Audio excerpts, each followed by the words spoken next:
મારો 16 વર્ષનો દેવર એક માલકીનના બંગલામાં રોટલી બનાવવાનું કામ કરતો હતો, પણ ઘરે આવીને ચૂપાચૂપ બેસી રહેતો. કારણ પૂછતી તો તે ખાટલા પર સૂઈ છત તરફ જોતો રહેતો. મને શક થયો. તેની બાજુ દિવસ મેં મારા દેવરના કપડાં પહેર્યા અને ચૂપાચૂપ રોટલી બનાવવા બંગલે ગઈ અને મારા હોશ ઉડી ગયા. કારણ કે તે રાતે માલકીન મારી સાથે, મારું નામ કોમલ છે, એક શહેરની બીજા શહેર શિફ્ટ થવું પણ ખૂબ જ મુશ્કેલ કામ છે. એક મિત્રે મારા પતિને તેમના સંગ્રહ પરિવાર સાથે નપોલી નગર આવવા માટે સમજાવ્યું અને કહ્યું ત્યાં તને સારી નોકરી મળશે. અને મારા પતિ તો શરૂઆતથી જ કાનના કાચા હતા. કોઈને તે કહ્યું હતું તો તેને પર વિશ્વાસ કરી લેતા હતા. મારા સાસુ સસરા ન હતા, બસ એક નાનો દેવર હતો. હવે મારા પતિ બધાને લઈને નંપોળી નગર પહોંચ્યા અને જે મિત્રને તેવા આવા સપના બતાવ્યા તે તો ગાયબ થઈ ગયો હતો અને મળી રહ્યો ન હતો. પછી અમારી પાસે એક રકમ હોત તો તેનાથી જ અમે નારોલીમાં નગરમાં ભાડાનું મકાન લીધું. મારા પતિએ તેના પતિને ઘણી શોધ કરી પણ તે મળ્યો નહીં. અમે ક્યારેક વિચાર્યું ન હતું કે આવી મુશ્કેલી અમારા પર આવી શકશે.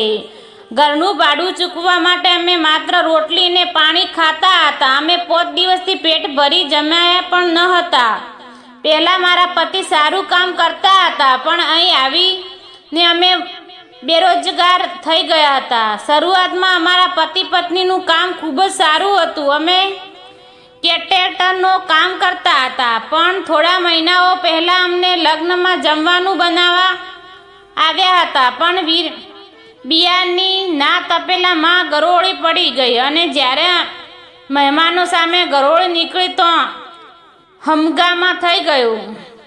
મહેમાનો ખાવા ઉપર થૂંકવાના શરૂ કરી દીધું અને અમને ખરાબ બોલવા લાગ્યા અને એમાં પણ 2 છોકરાઓનું મૃત્યુ પણ થઈ ગયું. તો બધા મામલો મારા પતિ પર આવી ગયો અને તેઓ મારા પતિના જેલમાં મોકલી દીધા. મારા સિવાય હવે મારા ઘરમાં 16 વર્ષનો મારો દેવર હતો. પછી મેં મારી બધી જમા પૂંજીપતિને છોડાવવામાં આપી દીધું. પરંતુ બીજા જ દિવસે કેટલાક લોકોએ મારા દેવરને બહાર ધકેલી દીધો અને કહ્યું કે તે તેની સજા પૂરી કરીને જ બહાર આવશે. પતિની સમસ્યા હતી અને તેઓ પણ ઘરે વેચીને ભાડાના મકાનમાં રહેવા જવું પડ્યું. બધું વેચીને પતિએ છોડાવ્યો તો તેના મિત્રએ કહ્યું, જામનગરમાં છોડી દે, નહીતર પોલીસ તને વારંવાર ધરપકડ કરવા પહોંચી જશે. નારપોલી નગરમાં આવી જા, હું તારા માટે નોકરી અપાવી દઈશ. મારા પતિ તો પહેલાંથી જ ડરેલા હતા, તેથી જ અમને લઈ નારોપોલી નગર આવ્યા તો ત્યાં તેના મિત્ર ગાયબ થઈ ગયો. હવે તે નાની હોટલમાં કામ મળ્યું તો તેમાંથી માત્ર ઘરનું ભાડું જ નીકળતું હતું. તેથી મારા દેવર પણ કામ શોધવાનું શરૂ કર્યું. હજી કામ પર કરી બેઠી હતી ત્યારે કોઈએ દરવાજો ખટખટાવ્યો. મારા દેવર આવી ગયા હતા. જ્યારે મેં દરવાજો ખોલ્યો ત્યારે તેના શહેર પર થાક અને ઉદાસી ન હતી. તે ખુશ થઈ રહ્યા હતા. અંદર આવી કહેવા લાગ્યા, ભાભી, મને નોકરી મળી ગઈ છે. આ તમારી પ્રાર્થનાનું ફળ છે. આ સાંભળીને મારું મન ખુશ થઈ ગયું, કારણ કે હું હિતેશ ક્યારથી નોકરી શોધી રહ્યા હતા. તે એક બંગલામાં રોટી બનાવવાનું કામ મળ્યું હતું. તે નરપોલીનો એક શેઠ હતો જે ખૂબ જ અમીર હતો. હિતેશ પણ તેના ભાઈની જેમ ખૂબ જ સ્વાદિષ્ટ ભોજન બનાવતો હતો. મેં ભગવાનને આભાર માન્યો અને બીજા દિવસેથી હિતેશની નોકરી શરૂ થઈ ગઈ. સવારે ચાલ્યો જતો અને રાતે જમવામાં સમય પછી જ પાછો ફરતો હતો. ક્યારેક તે મારા માટે ત્યાંથી જમવાનું પણ લાવતો અને કહેતો કે ભાભી, માલકીને ખૂબ જ સારી સ્ત્રી છે અને તે તમારી ઉંમરની જ છે. તે મારી ખૂબ સંભાળ રાખે છે અને કહે છે કે હું ખૂબ જ સારી રોટી બનાવું છું અને તે તો મને અલગથી પૈસા પણ આપે છે. મેં સાંભળ્યું કે માલકીનની તેના પતિની લાડલી પત્ની હતી, જેનું નામ કિરણ હતું. તે ખૂબ જ સુંદર સ્ત્રી હતી. તે ઘરે હજુ સંતાન ન હતું, પણ તે છતાં બીજા વાર લગ્ન કરવા વિચાર શેઠના મગજમાં આવ્યો ન હતો અને તે પગાર પણ સારો આપી રહ્યા હતી. હિતેશ પણ ખૂબ જ ખુશ હતો અને હું પણ બેફિકર હતી. બસ એક જ વિચાર વારંવાર મારા મગજમાં આવતો હતો કે તે હિતેશ સાથે વાત કરતી વખતે અચકાતી હતી. જ્યારે આજે રાતે હિતેશ પાછો આવ્યો ત્યારે તે કહેવા લાગ્યો, આજે માલકીન તે મિત્રો માટે ઘરે પાર્ટી રાખી હતી અને 1 મહિના માટે માલકીન બીજા દેશમાં જતા હોવાથી આજે માલકીનના ઘણો મિત્રો મને માલકીનના મિત્રો પાર્ટીમાં આવ્યા હતા. મેં મારા દેવરની વાત સાંભળીને ચચકાટ બોલી કે તારી માલકીન તો શરીર ફૂ લાગે છે, બહુ સારા દિલની છે. તો તમે તમારા ભાઈને પણ નોકરીને અપાવવાનું કહો ને, તે પગારમાંથી માત્ર ઘરનું ભાડું જ નીકળે છે. જો બને તો તે તમારા ભાઈને સારી નોકરી આપશે. તો સાંભળીને તે વિચારવા લાગ્યો અને કહ્યું, હું કાલે તેની સાથે વાત કરીશ. બીજા દિવસે હિતેશ અને આશા આપી અને કામ પર ચાલ્યો ગયો અને મારા મનમાં પણ આશા હતી કે જે આવું થયું જાય તો શું વાત છે. બપોરનો સમય હતો અને હું નોકરીના સપનામાં જોઈ રહી હતી ત્યારે કોઈ એ દરવાજો ખખડાવ્યો અને હું વિચારમાં લાગી કે આ સમય કોણ આવી શકશે, કારણ કે હિતેશ રાતે જ આવતા હતા. મેં ડરીને દરવાજો ખોલ્યો કારણ કે તે હિતેશ રાતે જ આવતા હતા. દરવાજો ખોલ્યો તો સામે મારા પતિ ઊભા હતા. તે ઈજાગ્રસ્ત હાલતમાં હતા. તેને કારે ટક્કર મારી હતી. હું તેને ગળે લગાવીને ડરવા લાગી. મારા પતિ લંગડાતા અંદર આવ્યા અને પલંગ પર બેસી ગયા અને કહેવા લાગ્યા, મને પગનું હાડકું તૂટી ગયું છે, પગમાં દુખાવો છે, મારી પાસે પૈસા ન હતા. રાતે જ્યારે હિતેશ આવ્યા તો તે ભાઈને દુઃખ જોઈને શક્યા નહીં અને બીજા દિવસે હિતેશની માલકીને તેને કહેવા પર મારા પતિની સારી હોસ્પિટલમાં સારવાર કરાવી.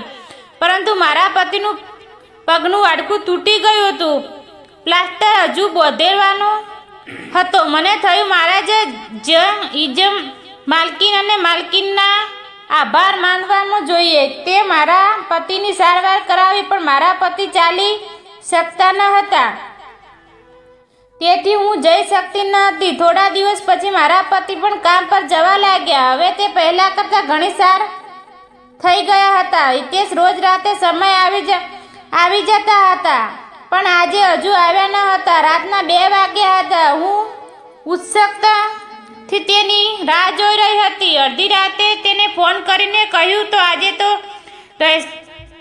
રહેશ તો હું પણ ચૂપ થઈ ગઈ. હવે મારા પતિએ પણ પોતાનું કામ ચાલુ કરી દીધું હતું. એક દિવસ જ્યારે હિતેશ ઘરે આવ્યા તો તે ચહેરા પર સહેજ પણ સીમિત ન હતું. તેણે ખિસ્સામાંથી નોટો કાઢીને મારા હાથમાં પર મૂકી કહેવા લાગ્યા, લો ભાભી, ઘરનો ખર્ચ ચલાવો, મને પગાર મળે છે. પગાર જોઈને હું હસી અને મારા દેવરને ગુમસુમ જોઈ ઊભી થઈ. મારા પોતાને કોઈ સંતાન ન હતું. ભગવાને 2 વર્ષ પુત્રો આપ્યા હતા, પણ 1-2 મહિનામાં જ તેઓ અવસાન પામી ગયા હતા. તેથી હું મારા દેવરને મારા પુત્ર માનીને હતી. તેની એકમાં શ્રેષ્ઠ ચિંતા કરતી હતી. હું હિતેશના રૂમમાં ગઈ. જ્યારે તે ચિંતિત બેઠો હતો ને સતત તરફ જોઈ રહ્યો હતો, હું નચી ગઈ તો તેના કપાળ પર હાથ મૂક્યો. તે એકદમ ઠંડો હતો. મેં મારા દેવરને પ્રશ્ન પૂછ્યો તો તેણે કહ્યું, હું એકદમ ઠીક છું. જ્યારે થાકી ગયો છું તો તેથી હું પણ માન બની ગયું. બીજા દિવસે હિતેશ ફરી રાતે ત્યાં રોકાઈ ગયો અને મેં પૂછ્યું તો તને કહ્યું, માલકીને કહે છે કે મને રાતે એકલા બીક લાગે છે, તેથી હું મહેરબાની કરીને તમે રોકાઈ જાઓ, કારણ કે તમે મને વિશ્વાસપાત્ર લાગો છો. તેની વાત સાંભળીને મને કેમ એવું લાગ્યું કે કંઈક બરાબર નથી. મને તે પરેશાન લાગી રહ્યો હતો. હિતેશ મારાથી કંઈ છુપાવી રહ્યો હતો. પહેલાં તો તે બોલવામાં થાકતો ન હતો, નાની નાની વાતો પર હસતો રહેતો હતો, પણ ઘણા દિવસથી તેનું માન રહેવું મને પરેશાન કરતું હતું કે પછી તે ભાઈનું આવવાનું તે પસંદ હતું. મારા પતિએ નોકરી મળી ગઈ હતી, પણ તે કહ્યું હતું કે તે 1 મહિના સુધી મારા પતિના પગારની હાફ જો તેમનું કામ સારું હશે તો બદલામાં તેઓ હંમેશા માટે તેની પાસે રાખશે. અત્યારે હિતેશ એકલો જ ઘરમાં કમાવાળો હતો. તેમાંથી અમારા ઘરના ખર્ચા ચાલતા હતા. ક્યારેક તે મગજમાં એ વાત આવી નહોતી કે તે મારી સાથે તેના ભાઈનું ખર્ચ પણ ઉઠાવવા પડશે, પણ મને મારા દેવરની પણ ખબર હતી કે તે આવું ક્યારેય વિચારશે નહીં શકે. મારા મનમાં વિચિત્ર વિચારો આવતા હતા. તો તે પછી એવી કઈ વાત હતી કે આટલા પરસેવા હતા. બીજા દિવસે દેવર જ્યારે ઘરે પાછો આવે ત્યારે તેણે કહ્યું કે હું હવે સાંજે જ કામે જઈશ અને સવારે પાછો આવીશ. તેને હું હેરાનગીથી તરફ જોવા લાગી ને તે મને જોઈને માથું નમાવા લાગે અને કહ્યું, તમારું કામ ફક્ત રોટી બનાવવાનું હતું. શું તમારી માલકીન તમારા કામમાં બદલી નાખ્યું છે? જો તમે હવે રાતે જશો. હિતેશ ચૂપ થઈ ગયો અને મને કંઈ બોલાવ્યું નહીં. તેથી પાસે ગઈને તે માથે હાથ ફેરવ્યો. કહેવા લાગ્યા, શું થયું હિતેશ? તમે પરેશાન લાગો છો.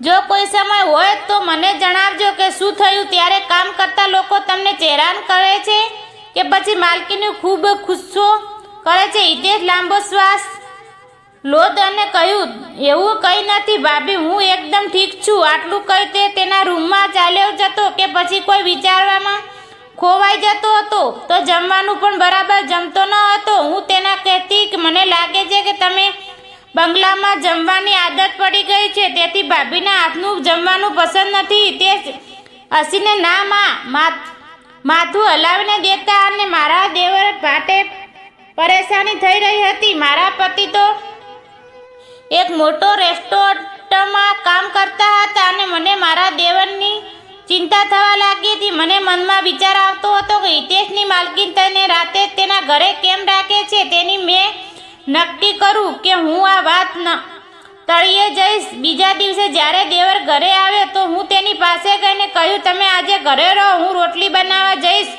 આ સાંભળીને હિતેશ લાલ થઈ ગયો અને કહ્યું, આ કામ મારું છે. મેં હસીને કહ્યું, રોટલી તો બનાવવાની છે ને, આમ તો શું મુશ્કેલ કામ છે ને, અને તમારાથી સારી રોટલું હું બનાવી લઈશ. આ સાંભળીને હું ચૂપ થઈ ગયો, પરંતુ મને લાગ્યું કે જાણે તે મને ત્યાં જતો રોકવા માંગતા હતા અને કહ્યું, ભાભી તમે જાઓ. તો તે કહ્યું, ભાભી તમે ન જાઓ, માલકીન ગુસ્સો કરશે. પણ તેની વાત ન સાંભળીને કહ્યું, તમે ઘરે રહો અને મારી પણ ફરજ છે કે હું તમારી સાથે ઘરના ખર્ચા ચલાવવા અને હું તમારી માલકીનની આભાર પણ માનીશ.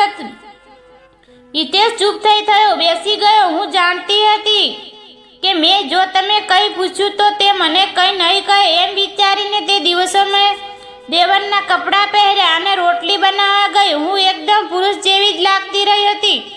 જ્યારે હું પુરુષ બની અંદર પ્રવેશ લાગી તો આટલો મોટો બંગલો જોઈ હેરાન થઈ ગઈ. થોડી વખત તો હું તેની જોતી રહી. પછી અંદર ગઈ તો નોકરે પૂછ્યું, તમે અંદર કેમ આવી રહ્યા છો? મેં કહ્યું, હિતેશની તબિયતના સારી નથી એટલા માટે રોટી બનાવવા આવું છું. તેની તે મને અંદર પ્રવેશ દીધી.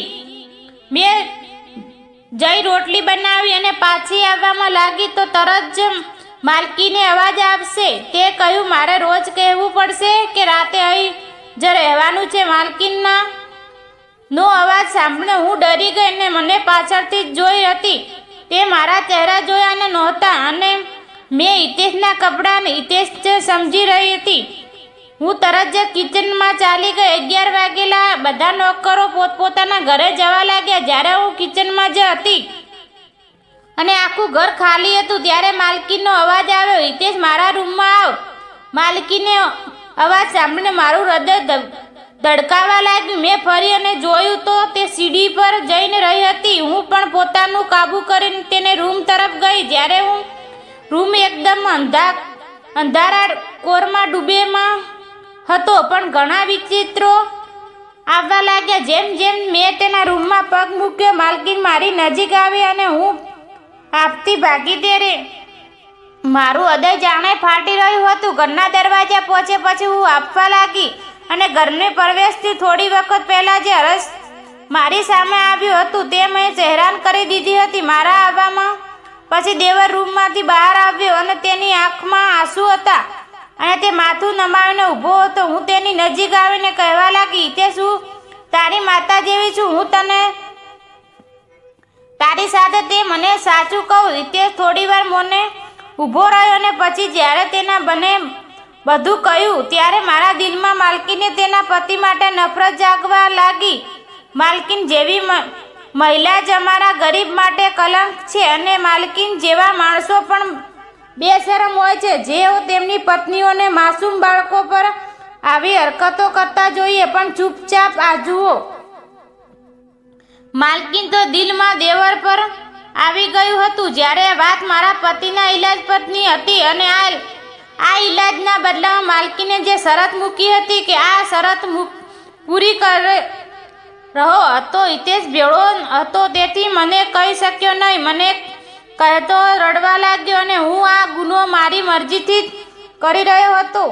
મેં તેને ચૂપ કરાવ્યો અને બીજા દિવસે તેની વૃદ્ધિમાં પોલીસમાં ફરિયાદ દાખલ કરી અને પોલીસ તેની ધરપકડ કરી. તે પોલીસ સામે કહી રહી હતી કે હું ખોટું બોલી રહી છું, પરંતુ તેની આ ગવાહી તેના ઘરમાં બીજા નોકરો પણ આવી હતી, જેના કારણે તેને કોઈ બચાવી શક્યું ન હતું. એ પછી અમે પાછા જામનગર આવી ગયા, જ્યાં મારા પતિ નોકરી કરી રહ્યા હતા. ત્યાં હિતેશ પણ કામે લાગી ગયો. હિતેશ બધા કામ ઝડપથી શીખવી લેતો હતો. તે પોતે મહેમાનની પોતાની નસીબને ચમકાવી હતું અને આજે આ વાત તે ઘણા વર્ષો થતા હિતેશના લગ્ન પણ થઈ ગયા છે. પણ જ્યારે આ વાત મારા મગજમાં આવે છે કે આ પણ દેવર હોય છે જે તેના ભાઈ ભાભી માટે ગમે તેવી કુરબાની આપવામાં તૈયાર જાય છે, ત્યારે હું હિતેશની ઇજ્જતથી મારા દિલમાં વધી જાય છે. મિત્રો, છોકરીઓ જો તેમને સાથે કંઈ ખોટું થાય તેમને જ સમય આવવો ઉઠાવવો જોઈએ, નહીં તો આ વાત લોકો તમારા ખોટા ફાયદા ઉઠાવશે રહેશે. જીવનમાં આવા કપરા સમજાવો પોતાના માટે ઊભા રહેતા શીખવાવું જોઈએ.